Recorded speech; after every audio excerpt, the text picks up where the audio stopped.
Janata party west Bengal వాళ్ళు ఏం చెప్పారంటే వెస్ట్ బెంగాల్లో భారతీయ జనతా పార్టీ గెలవడం దేశానికి మంచిది, ఓన్లీ వెస్ట్ బెంగాల్ కాదు. ఎందుకంటే నేను కూడా కొంత ఏకీభవిస్తా, నేషనల్ సెక్యూరిటీ, ఎందుకంటే జాతీయ భద్రతకి మనకి పాకిస్తాన్తో చైనా కంటే కూడా బంగ్లాదేశ్ బార్డర్ పెద్దది. 4000 కిలోమీటర్ల బంగ్లాదేశ్ బార్డర్ కు చాలా చోట్ల ఫెన్సింగ్ కూడా లేని పరిస్థితి, ఎందుకంటే కొంత వాటర్ బాడీస్ కూడా ఉంటాయి. సో అక్కడ ఇల్లీగల్ ఇన్ఫిల్ట్రేషన్ వచ్చి బంగ్లాదేశ్ నుంచి అస్సాంను బెంగాల్ను పూర్తిగా ముంచేస్తున్న పరిస్థితి. ఆ ఇల్లీగల్ ఇన్ఫిల్ట్రేషన్, ఆ వలసదారులు నాట్ ఓన్లీ బెంగాల్, హైదరాబాద్ లో కూడా వచ్చి ఉన్న పరిస్థితి రోహింగ్యాలు. సో ఎక్కడ ఏ బాంబు వెళ్తుందో ఏం జరుగుతుందో తెలియని పరిస్థితి. వాళ్ళందరికీ ఆధార్ కార్డులు, ఎలక్షన్ ఐడి కార్డులు కూడా విచ్చలవిడిగా ఇచ్చేశారు. దేశ భద్రత దృష్ట్యా బెంగాల్లో ఇప్పుడు సరే ఇంకెవరన్నా రానివ్వండి, అది కమ్యూనిస్టులు ఉన్నప్పుడు కూడా ఇంత చేశారో లేదో తెలియదు, లేదా కాంగ్రెస్ పార్టీ వచ్చినా తెలియదు, కానీ దేశ భద్రత దృష్ట్యా బెంగాల్లో అక్కడ ఇప్పుడున్న పరిస్థితిలో భారతీయ జనతా పార్టీ గెలవడం శ్రేయస్కరమని చాలా మంది అనుకున్న పరిస్థితి. ఎందుకంటే ఓట్ల కోసం ఎంతకైనా ఏ విధంగా అయినా ఈ ఓటు బ్యాంక్ రాజకీయాల పరాకాష్ఠ ఎక్కడి వరకు చేరుకుంటుంది అన్నదానికి వెస్ట్ బెంగాల్ ఉదాహరణ. అక్కడ ప్రస్తుతం మ్యాజిక్ ఫిగర్ దాటింది భారతీయ జనతా పార్టీ అని చెప్తున్నారు. సో భారతీయ జనతా పార్టీ విజయం దిశగా దూసుకెళ్తున్నట్టుగా మనకు స్పష్టమైన సమాచారం అక్కడ అందుతోంది. సో భారతీయ జనతా పార్టీ నుంచి ప్రస్తుతం సంగప్ప గారు జాయిన్ అయ్యారు. సంగప్ప గారు, సో బానే ఉంది రిజల్ట్ ఓవరాల్ గా భారతీయ జనతా పార్టీకి చూస్తే. Good morning. పుదుచ్చేరిలో, అస్సాంలో, బెంగాల్లో 3 చోట్ల కూడా లీడ్ లో కనబడుతున్నారు. Yes Bharat, thank you Bharat. మనం ఆ రోజు ఎగ్జిట్ పోల్ రోజు మాట్లాడుకున్నట్టు ఈ రోజు కూడా సేమ్ అదే ఎక్కువ అత్యధిక 1, 2 తప్పితే అత్యధిక ఎగ్జిట్ పోల్స్ ఇచ్చినటువంటి ఆ యాంగిల్ లోనే వెళ్తా ఉంది. మీరు చూస్తున్నారు. మీరు ఇంకా ఇంకొద్దిసేపు అప్డేట్ చెప్తున్నారు. భవానీపూర్ అసెంబ్లీ సీట్ లో ఒక్క నిమిషం, భవానీపూర్ అసెంబ్లీ సీట్ లో ప్రస్తుతం మమతా బెనర్జీ ఆధిక్యంలోకి వచ్చారు. టచ్ అండ్ గో నడుస్తోంది. ఈవీఎం కౌంటింగ్ లో first round of EVM counting ముగిసిన తర్వాత ప్రస్తుతం మమతా బెనర్జీ అక్కడ ఆధిక్యంలో కనబడుతున్నారు. ఎస్ సంగప్ప గారు చెప్పండి. పోస్టల్ బ్యాలెట్ లో సువేంద్ర అధికారి వచ్చారు లీడ్ లో. ఇప్పుడు మమతా బెనర్జీ లీడ్ లో వచ్చినట్టున్నారు. మేము భవానీపూర్ లో కూడా ఆల్రెడీ ఒకసారి అంటే మన లాస్ట్ ఎలక్షన్ లోనే ఆల్రెడీ మమతా బెనర్జీని సువేంద్ర అధికారి ఓడించారు. సరే, మన చట్టంలో అవకాశం ఉంది, ఆమె ఎమ్మెల్సీ తర్వాత సీఎం అయిన తర్వాత వేరే విషయం అంత మీకు తెలుసు అంతా. అయితే ఈసారి కూడా మమతా బెనర్జీని సువేంద్ర అధికారి ఓడిస్తారు పర్సనల్ గా అక్కడ. తర్వాత ఓవరాల్ గా రాష్ట్రంలో 100% ఈసారి మీరు ఆశ్చర్యపోతారు. మొత్తం యావత్ పశ్చిమ బెంగాల్లో ఉన్నటువంటి నాన్ మైనారిటీ హిందువులు, ఇతరులు వాళ్ళందరూ కూడా ఈసారి మమతా బెనర్జీని మనం ఓడించకపోతే మేము బతకలేమన్న భావనలోకి వెళ్ళిపోయారు. అక్కడికి పోయి అదే అట్లాంటి ఏరియాలో మీరు ఆర్ఎస్ఎస్ బీజేపీ చంపకపోతే మీరు బతకలేరని చెప్పి ఎంత ఖర్గే రెచ్చగొట్టినా, లేకపోతే మమతా బెనర్జీ అల్లుడు అభిషేక్ బెనర్జీ రెచ్చగొట్టినా కూడా భయపెట్టిన అభిషేక్ బెనర్జీ రెచ్చగొట్టలేదు. నిన్న ఏమన్నాడు ఆయన, రిజల్ట్ తర్వాత 4th తర్వాత నేను ఇక్కడే ఉంటా, అప్పుడు ఢిల్లీ వాళ్ళ తండ్రి నాయన ఢిల్లీకే బాప్ అన్నాడు. ఢిల్లీ వాళ్ళ నాయన వచ్చి మిమ్మల్ని ఎవడు కాపాడుతాడో చూస్తా అని చెప్పి బెదిరించిండు. తర్వాత రాత్రిపూట మైక్ లౌడ్ స్పీకర్లు పెట్టుకొని టీఎంసీ నాయకులు, తర్వాత మైనారిటీ నాయకులు అక్కడ రేపటి నుంచి మీ ఒకవేళ పొరపాటు మీరు బీజేపీ కోటేస్తే మీ తోలు వలుస్తామని చెప్పి వాళ్ళు బెదిరించారు సౌండ్ బాక్సులలో. అయినా కూడా పశ్చిమ బెంగాల్ ప్రజలు మోడీ గారి పాలనకి, మోడీ గారి వేరే ప్రాంతాల్లో జరుగుతున్నటువంటి సుపరిపాలన, డబుల్ ఇంజిన్ సర్కార్ సుపరిపాలన చూశారు. ముఖ్యంగా మమతా బెనర్జీ యొక్క అరాచకాన్ని ఓడించాలంటే తప్పదు, దాన్ని ఓడిస్తే తప్ప మనము ఈ అరాచకాన్ని బయటపడాలని చెప్పి వాళ్ళు విశ్వసించారు. ఇదంతా పశ్చిమ బెంగాల్ ప్రజల యొక్క విజయం. ఖచ్చితంగా మీరు ఇంకొంచెం చూస్తారు పూర్తి రిజల్ట్ వచ్చేవరకు. ఇప్పుడు ఎట్లయితే లీడుతో ఆ లీడ్ ఖచ్చితంగా ఒక బ్రేకింగ్ ఏంటంటే తమిళనాడులో 15 మంది మంత్రులు ఓటమి దిశగా ఉన్నారు. డిఎంకే మంత్రుల మీద ప్రజా చైతన్యం వెల్లువెత్తింది. స్టాలిన్ మంత్రివర్గం మొత్తం ఓటమి పాలయ్యే దిశగా ఉంది. నాకు పర్సనల్ గా ఉదయనిధి స్టాలిన్ సనాతన ధర్మం గురించి కామెంట్ చేశాడు కాబట్టి ఒక హిందూగా ఆయన ఓడిపోవాలని ఉంది. ఆయన వెనకంజలో ఉన్నారు. చూద్దాం ఏం జరుగుతుందో వ్యక్తిగతంగా. ఎందుకంటే నాకు ఏ పార్టీ అఫిలియేషన్ లేదు, బట్ ఒక హిందూ మతాన్ని కించపరిచిన వ్యక్తి గెలవడం అయితే నాకు ఇష్టం లేదు. సో ఉదయనిధి స్టాలిన్ సనాతన ధర్మం ఒక వైరస్ అన్నాడు కాబట్టి ఉదయనిధి స్టాలిన్ ఓడిపోవాలి, డిఎంకే ఓడిపోవాలని మనస్ఫూర్తిగా నేను కోరుకున్నాను. ఏం జరుగుతుందో యా. సో 15 మంది మంత్రులు వెనకంజలో ఉన్నారు. స్టాలిన్ మీద ఇంత వ్యతిరేకత ఉందా, డిఎంకే ప్రభుత్వం మీద ఇంత వ్యతిరేకత ఉందా అని ఆశ్చర్యపోతున్నారు. ఎందుకంటే అన్ని సర్వేలు, సో ఈ ఎగ్జిట్ పోల్స్ అన్ని ఉత్తగా ఏమంటారు, ఒక యాక్సిస్ మై ఇండియా మాత్రం ప్రొజెక్ట్ చేసింది, మిగతా అన్ని కూడా ఏదో వాళ్ళు లెక్కలు రాసుకున్నట్టు ఉంది.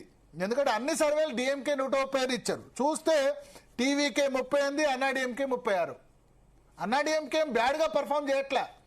డిఎంకే 19 స్థానాలు, సగం కూడా లేదు వాళ్ళిద్దరిలో. TVK 38, Anna DMK 36, DMK 19, Congress 2. 19 + 2 కలిపితే 21 అయితే వాళ్ళు 36, 38 దగ్గర ఉన్నారు. థర్డ్ పొజిషన్ లో ఉన్నదా డిఎంకే తీసుకొచ్చి అన్ని ఎగ్జిట్ పోల్స్ ఫస్ట్ పొజిషన్ లో పెట్టాయి. ఇక ఎగ్జిట్ పోల్స్ క్రెడిబిలిటీ దెబ్బతినకపోతే ఏమవుతుంది? లెక్కలు రాసుకున్నట్టుంది. నాకు మన తమిళనాడు ఎడిటర్ సెబీ స్టాన్లీ గురించి చెప్పాలని ఉంది. ఆయన చెప్పారు, నేను ఎగ్జిట్ పోల్స్ అప్పుడు కూడా చెప్పాను, ఎగ్జిట్ పోల్ దగ్గర కూడా ఆయన చివరి వారం వరకు కూడా డిఎంకే అని అనుకున్నాం, కానీ ఇప్పుడు ఏం చెప్పలేకపోతున్నాం మేమని చెప్పారు. ఆయన చెప్పిందే కరెక్ట్ అయింది. సో మా తమిళనాడు ఎడిటర్ సెబీ స్టాన్లీకి అభినందనలు. ఆయన ఏం చెప్పారంటే, మేము 35 మందిని అడిగితే 31 మంది విజయ్ అన్నారు, మాకేం అర్థం కావట్లేదు అన్నారు.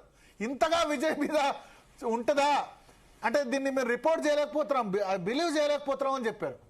లాస్ట్ రోజు మొత్తం విజయ్ హవా కనిపించింది అని చెప్పారు. సో అది రిఫ్లెక్ట్ అవుతోంది. సో 10 రోజుల క్రితం వరకు కూడా డిఎంకే అనుకున్నా, బట్ చివరి వారంలో సునామీ కొట్టేసింది, విజయ్ సునామీ. 35 మంది 31 కాబట్టి మేమేం దాన్ని చెప్పలేకపోతున్నాం బయటికి, నీకు ఆన్ ది రికార్డ్ చెప్తున్నా అని చెప్పారు. నేను ఆన్ ది రికార్డ్ ఆ రోజు చెప్పాను, ఇప్పుడు అదే మనకు జరుగుతోంది. హోరాహోరీ పోయింది. వెస్ట్ బెంగాల్లో అయితే ఎలక్షన్ కమిషన్ ప్రకారం బీజేపీ సునామీ కనిపిస్తుంది. 21 బీజేపీ, తృణమూల్ కాంగ్రెస్ 4, గూర్ఖా ప్రజాతంత్ర మోర్చా 2. సో మిగతా వాటిలో ట్రెండ్లో 160 కనిపిస్తున్నా 1/4 అక్కడ సీట్లు ఎలక్షన్ కమిషన్ ట్రెండ్ ప్రకారం బీజేపీకి వచ్చిన దానిలో 1/4 ఉంది. కానీ 200 సీట్లు సాధిస్తే మాత్రం భారతీయ జనతా పార్టీకి 294 వచ్చినట్టే. ఎందుకంటే మిగతా 80-90 సీట్లు పాత బస్తీ సీట్లు లాంటివి. సో సంగప్ప గారు, మీకు ముందు జీ తమిళ్ కి అభినందనలు. ఆ రోజు మీరు ఎగ్జిట్ పోల్ లో కూడా ఇదే మాట చెప్పారు మీరు. నేనున్న ఆ రోజు మీతో ఎగ్జిట్ పోల్ లో జీ తమిళ్ కి అభినందనలు. ఆయనకే చెప్తున్నాను నేను కూడా మీ తరఫున, మీ ద్వారా చెప్తున్నా ఆయనకి. మొదటి. రెండోది, మీరు ఆ రోజు సడన్ గా యాక్సిస్ మై ఇండియా కదా లాస్ట్ లో సడన్ గా టీవీకి హ్యూజ్ నెంబర్ ఇచ్చింది. యాక్సిస్ మై ఇండియా మా తమిళనాడు ఎడిటర్ ను పోలింది కాబట్టి వెంటనే చెప్పారు. అందరు డిఎంకే అంటారు, మా తమిళనాడు ఎడిటర్ మాత్రం ఇది చెప్పారని చెప్పి. అదే మీరు రాసి పెట్టుకోండి, యాక్సిస్ మై ఇండియా జాగ్రత్తగా వినాలా మమ్మల్ని అంత అలర్ట్ చేసి చెప్పారు. అదే విధంగా ఉంది. పబ్లిక్ తమిళనాడు ప్రజలకు కూడా ఆయన మీద తీవ్ర వ్యతిరేకత. అంటే ఈ డైనాసిటీ పాలిటిక్స్ లో వాళ్ళు ఎంత అరాచకం చేస్తున్నారంటే, ఈస్ట్ పెరంబూరు 2 చోట్ల విజయ్ ఆధిక్యత కనబరుస్తున్నారు. ఈ తమిళనాడులో డిఎంకేకి వస్తున్నాయి ఎక్కువ, మోస్ట్లీ చెన్నై సిటీయే. చెన్నై సిటీ వాళ్ళ కంచుకోవటం, మిగతా చోట్ల తుడిచిపెట్టుకుపోయింది. తమిళనాడులో డిఎంకే ఏతర గవర్నమెంట్ ఏర్పడబోతుంది. 100% డిఎంకే ఏతర గవర్నమెంట్ ఏర్పడబోతుంది. ఎందుకంటే నేను ఎక్కువ చెప్పలేను, కానీ తమిళనాడులో డిఎంకే పోతుంది, వెస్ట్ బెంగాల్లో మమతా దీదీ పోతున్నది. 100% అన్ని చోట్ల కూడా భారతదేశం అంతా కూడా మీరు చూస్తున్నారు బీజేపీ వేవ్ ఎట్లా ఉందో. కేవలం మీకు తెలుసు, భారతీయ జనతా పార్టీ ఒక స్థిరంగా స్లోగా అయినా సరే మేము దృఢంగా కావాలనుకుంటాం. సో అట్లాంటి పరిస్థితుల్లోనే ఇప్పుడు మీరు చూశారు, అంతకుముందు మాకు 3 సీట్లు ఉండే వెస్ట్ బెంగాల్లో, 3 నుంచి 70కి వచ్చినాము, 72కి. ఆ తర్వాత ఈ రోజు మేము గవర్నమెంట్ రాబోతుంది. సో భారతదేశంలో ఉన్న ప్రజలందరికీ కూడా మోడీ పాలనని, డబుల్ ఇంజిన్ సర్కార్ని కోరుకుంటున్నారని ఇది ఒక నిదర్శనం. బరోబర్ వెస్ట్ బెంగాల్లో మా గవర్నమెంట్ ఫామ్ చేస్తున్నాం. తర్వాత కేరళలో కూడా మా మంచి, అంటే మేము ఎక్కువ ఎక్స్పెక్ట్ చేయాలి. అక్కడ ఉన్న దాంట్లో మంచి సీట్లు వస్తాయి మాకు. తర్వాత తమిళనాడులో డిఎంకే ఇతర గవర్నమెంట్ ఏర్పడబోతుంది. ఓకే, తమిళనాడులో డిఎంకే ఇతర గవర్నమెంట్ విజయ్కి సపోర్ట్ చేస్తారా? డిఎంకే ఇతర గవర్నమెంట్ ఏర్పడబోతుంది. డిఎంకే టీవీకే కలిస్తే నేనేమంటున్నా, డిఎంకే ఇతర ప్రభుత్వం ఏర్పడుతుంది, ఎన్డీఏ రోల్ కూడా ఉంటుంది. ఓకే, అక్కడ డివికే సింగిల్ లార్జెస్ట్ పార్టీ 91, అన్నా డిఎంకే 66, డిఎంకే 59. ఇది ఇప్పుడున్న సిచ్యువేషన్. 91 టీవీకే, అన్నా DMK 66, DMK 59. Axis my India got it right. చాలా అద్భుతంగా వాళ్ళు ప్రెడిక్ట్ చేశారు. మా Tamil Nadu editor is got it right. So Bharat ఒక పాయింట్ చెప్పానా, ఒక విషయం చెప్పని నాకు. నేను గతంలో ఆ రోజు కూడా చెప్పిన, ఇండైరెక్ట్ చెప్పి నేను చెప్తున్నా. ముఖ్యంగా మన తెలంగాణ నుంచి వెళ్ళినటువంటి, హైదరాబాద్ నుంచి ఈ సర్వే సంస్థలు కేవలం ఒకరేమో అవుట్ రైట్ కాంగ్రెస్, ఒకరేమో యాంటీ హిందూ, యాంటీ బీజేపీ. వాళ్ళిద్దరు బీజేపీ దారుణంగా ఓటమైతుంది అక్కడ, 60-70 సీట్ల కంటే దాటదని చెప్పి ఇద్దరు కూడా తెలుగు వాళ్ళు ఇచ్చిరు. నేను ఆయనతో గతంలో కూడా విభజించిన చెప్పినా, మళ్ళీ చెప్తాను నీకు. హిందూ వ్యతిరేక భావజాలం, కేవలం బీజేపీ వ్యతిరేక భావజాలంతో సర్వే ఇచ్చిన ఎవరు కూడా నిలవాడు. వాళ్ళు వాస్తవాన్ని చెప్తే బాగానే ఉంటారు, కానీ వాస్తవాలు చెప్పలేదు. వాళ్ళిద్దరిది కూడా పూర్తిగా ఏమంటే దానికి కొద్ది కూడా క్రెడిబిలిటీ లేకుండా పోయింది. వాళ్ళు దయచేసి వాళ్ళ సర్వేలు మూసుకోవాలి వాళ్ళు. ఎందుకంటే నేను మాకు తప్పించినట్లేను, వాళ్ళు కంటిన్యూగా నెగిటివ్ మైండ్ తో ఉన్నారని చెప్తున్నాను. చాలా మంది ఎక్కువ ఇచ్చారు, చాలా మంది తక్కువ ఇచ్చారు, దాన్ని ఆలోచిస్తారు చెప్తలేను. కానీ కేవలం బీజేపీ మీద వ్యతిరేకతతో, హిందూ సనాతన హిందుత్వం మీద వ్యతిరేకతతో వాళ్ళు సర్వేలు చేస్తున్నారు చూడండి, వాళ్ళకి ఇదొక గుణపాఠం. ఓకే ఓకే ఓకే సో ఎన్నికల కమిషన్ వెబ్సైట్ ప్రకారం భారతీయ జనతా పార్టీ 28, తృణమూల్ కాంగ్రెస్ 8, బీజేపీఎం 2. ఇది వెస్ట్ బెంగాల్లో విన్నింగ్ లీడింగ్. అప్పుడే విన్నింగ్ రాదు, ఎందుకంటే 11-12 గంటలు దాటాలి. వెస్ట్ బెంగాల్లో కూడా ఓటర్లు చాలా పెద్ద సంఖ్యలో ఉంటారు. దగ్గర 11:30-12 దాటితేనే విన్ స్టార్ట్ అవుతుంది.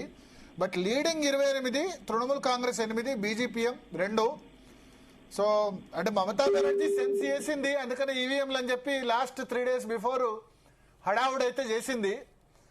ఎట్లా ఉంటదంటే ఈవీఎంలు గెలిస్తే వాళ్ళ క్రెడిట్, ఓడిపోతే ఈవీఎంలు అన్న విధంగా ఉంటది. అన్ని రాజకీయ పార్టీలు అట్లే తయారైన. ఆంధ్రప్రదేశ్ లో కూడా పోయిన ఎలక్షన్ లో చంద్రబాబు నాయుడు ఈవీఎంలు అంటే, ఈసారి ఇప్పుడు ఓడిపోయిన తర్వాత జగన్ వాళ్ళు ఈవీఎంలు అంటారు. ఇక గెలిస్తే అద్భుతం, ఈవీఎంలు బాగా పనిచేసాయి, ఓడిపోతే ఈవీఎంలు పనిచేయలేదు, లేకపోతే ఇంకేదో కారణం చెప్తారు.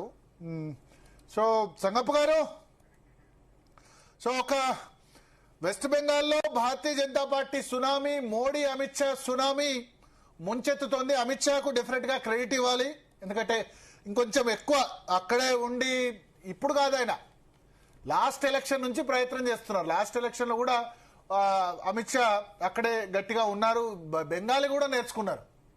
సో దీది ఏంటంటే Bengali Asmita versus north Indians, Bengali versus Gujarati ఈ విధంగా తీసుకొచ్చింది. కానీ దేశం ఒకటే అని బెంగాలీ పౌరులు నిరూపించారు. నాకైతే నేను చెప్తున్నా, ఎందుకంటే ఒక జాతీయవాదిగా దేశ భద్రత దృష్ట్యా నాకు మమతా బెనర్జీ మీద వ్యతిరేకత లేదు, కానీ ఆమె చేసిన విధానాలు ఏవైతే ఉన్నాయో టూ మచ్ మైనారిటీ అపీజ్మెంట్. రెండవది, బంగ్లాదేశ్ నుంచి వలస వచ్చే వాళ్ళని ఎంకరేజ్ చేసి, ఎస్పెషల్లీ మైనారిటీ, అక్కడ లోకల్ మైనారిటీస్ కూడా ఎదురు తిరిగారు.